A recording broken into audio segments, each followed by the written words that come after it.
How would you like to use video to 2.5x your book of business? I'd like to welcome Ari Baum, founder and CEO of Endurance Wealth Partners, and our special guest today on The Real Finfluencers.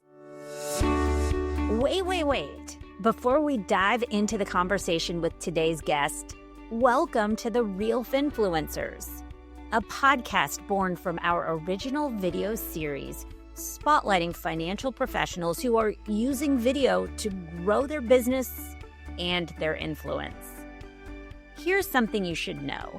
Most of these guests aren't Idea Decanter clients. They've built their digital presence from the ground up, and they're here to share exactly how they did it. I'm your host, Laura Garfield, co-founder of Idea Decanter, and my goal is simple: help you discover strategies you can actually use. Steal what works, get inspired, and find your own unique brand of Finfluence. Now let's get into it. Welcome to you, Ari, and thank you for being here and sharing your secrets with us. Hey, thank you for having me. It's anything I could do for Idea Decanter, I'm always on board.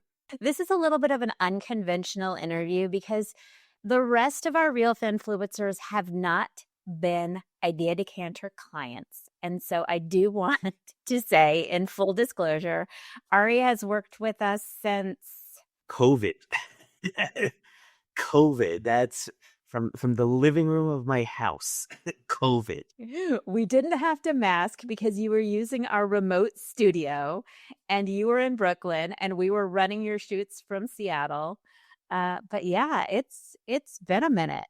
Yeah. It's been a journey. I still get comments from clients till this day about shooting. I think we did a blooper reel, and we had my son tiptoeing up the stairs in the background, not realizing it's a video. And I'm like, his name is Eli. I'm like, Eli, we see you. He's like, oh, I thought if it was quiet, you wouldn't see me. It's showing how it was new to all of us, and it was great. Sometimes those blooper reels are the most memorable things we can produce. Absolutely. Tell me why you initially decided you've got to do video. So there were two main reasons. One, at the time, it was COVID. And, to hop in the DeLorean, we had to be socially distant. I don't think that was a good term for what it was supposed to be. We had to be physically distant, but we didn't have to be socially distant. And I needed a way to get in front of my clients because I couldn't do it in person. And the first discovery was with video, that I was able to, communicate with them, and they felt a certain calmness and assurance just seeing my lovely face, hearing my beautiful voice, and we were able to still have a connection. That was the first lesson. The second lesson that I learned is our industry is hand-to-hand combat. It's one conversation, one meeting, one email, one phone call at a time. With video, I was able to amplify my message and send it out to a large group without getting Charlie horse. And it's worked wonders.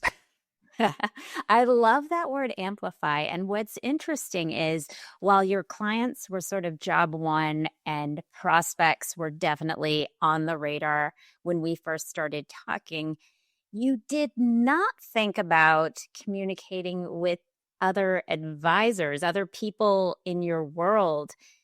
Tell me how that ended up benefiting you. Yes. So as the old adage goes, we plan and God laughs. And I said initially let me communicate with clients because I couldn't sit with them in meetings. Then it became, what? I can get my messaging and my branding out there in front of them in a more consistent manner than just sitting and waiting for a quarterly call or a semi-annual meeting or an annual meeting. So that's how it started. The unintended results of that was not only were prospects and clients paying attention, but other advisors as well. And that's led to an opportunity for an advisor that was, I don't want to say shopping around to see what's out there, but I wasn't the only person he was talking to.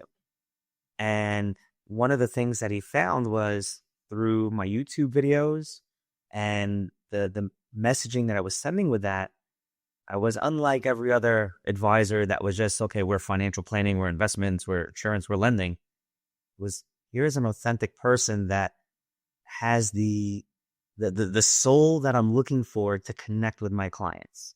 And that led to two blessed opportunities. Tell me more. Okay, so the first one was an advisor that was looking to retire, and he was looking for someone to continue on with his legacy. So, the standard was, you have to have all the technical expertise, right? You have to know how the markets work. You have to know how to manage money, manage people, do all that. But how do you know that they're the right fit? And he started watching my videos.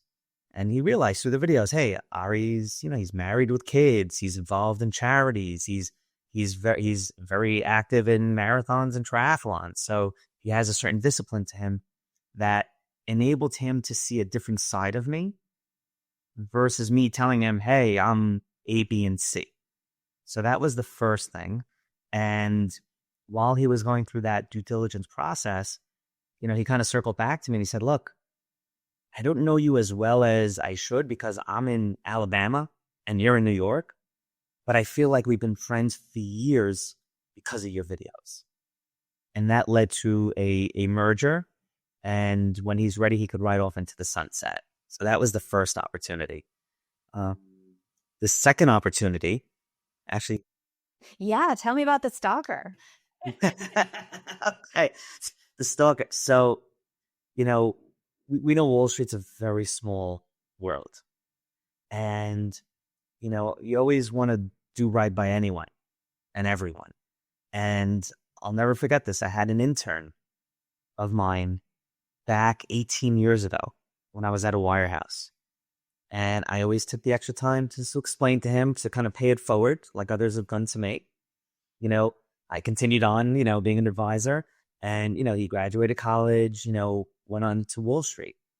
And what happened was 18 years later, he reached out to me and he said, Ari, I'm not happy where I'm at, and I love what you're doing. I've been following you on LinkedIn. I've been seeing your videos. The joke was officially he's been following me. In his words, not mine. He's been stalking me and he's been watching my career path. And he said, I love what you're doing and I want to join your company because I want, some of that health and wealth balance in my life. And he joined, and unsolicited, never reached out just because he made a connection with me through the videos. Ari's brand is endurance. And he landed on that because of a fantastic backstory. But to keep it short, Ari competes in Ironman triathlons. He is an uber athlete. And that is front and center on his website, as is a video that helps you get to know the brand, the company, the service, and Ari. And I pulled this up, Ari, because I think you're such a great example of running your talk. You don't walk. What piece of advice could you give other advisors who haven't yet chosen to embrace a strong brand like this or niche down? Just sign up for a marathon. It'll change your life. I would tell people, much of our business has been so commoditized and we all know it. It's hard to differentiate on financial planning or investments anymore. We could all buy the same stocks, the same ETFs, the same money managers and whatnot. What we can compete on is who's our authentic selves and what is it that what makes us wake up in the morning? What makes us what makes us who we are? Everyone has that niche. For myself, I learned about 13 years ago that, I was a runner. and I never ran in high school or college. I just signed up for the New York City Triathlon, and I did not have visions of grandeur, and it just spoke to me. You know, some people might be, could be fishing. It could be golfing. It could be tennis. It could be just volunteering, at your local food bank or church or synagogue, whatever it may be. You know, what I've come to realize over the years is we are more than just the work that we do. We are people. So use that niche because that's what makes you you. And everyone has their own version of it. And you will speak so passionately about it that you can make your brand, soar through it. When I look at your YouTube channel, who you are is front and center. And I pulled up your videos by popularity because I think it's really valuable for advisors to consider the results, consider the ROI of any marketing effort they pour their time and their budget into. And, I think it's easy for advisors to push out a video and get 20 views or 40 views or 100 views and say, I'm failing at this and give up really early. You are living proof that dedicating time and energy to video marketing pays off, even without going viral. What do you see when you look at your YouTube page? Yeah, I think a lot of people misconstrue, how you measure results. You know, some people want to get the clicks and the likes and all that stuff. Or, I'll say this guardedly, empty cans make the most noise. We've seen a lot of the fake financial gurus out there spewing out, incorrect advice and getting hundreds of thousands, if not millions of likes. And you know what? That's their business and God bless them, to each their own. What I found is that I'm trying to narrowcast. I have a target audience that I'm trying to penetrate into. So instead of throwing that wide net, I'd rather narrow it down. And there's a few ways of measuring that. You could push out content through YouTube and try to get the likes and the clicks. You could have things that you taught me. When I post on LinkedIn or on Facebook or on Twitter, to have it play automatically as people are scrolling down. It won't register on YouTube, but people are watching your videos. And what I love is your clients go from being clients to being fans, and they're cheering you on. The best videos that I've done had nothing to do with the market. Anyone could talk about interest rates and politics and economics and all that fun and exciting stuff. You can get that from CNBC and Bloomberg as well. But when I talk about, let's say, running the Boston Marathon or teaching my daughter how to drive a car, which is scarier than any Freddy Krueger movie out there, and the clients watch those videos, it reminds them, oh my God, I remember what it was like when I was teaching my kids how to drive. Maybe they ran the Boston Marathon, or maybe they took their kids on a bike ride. And then that makes that human connection, which is what everybody is truly looking for at the end of the day. Ari, I like to end this by saying, if Ari can do it, you can do it too. And I think in this case, it applies to becoming a dedicated athlete who is in search of something you didn't even think was possible, because that's what you inspire me to every time we speak. And I think it also applies to Ari and video, because if Ari can do it, you definitely can do it. And that is what we do at Idea Decanter. If you need help building your authority or growing your brand, we can certainly help. Thanks for being with me, Ari. No problem. Anytime. And just to build off what Laura said, if I can do it, you can do it. There is nothing more to be said, because I am not Tom Cruise. I'm not Brad Pitt. I am not, some Uber athlete. It's just take that first step. Just understand it's okay to suck at the beginning. We all do. That's right. The sun rises from the bottom and not from the top. You will do it. You will get better. And your clients will love you because they'll see that growth. And someday you can go back to your own YouTube channel and click on the oldest button and watch your very first video and know that you did get better with practice. Thanks for being here, Ari.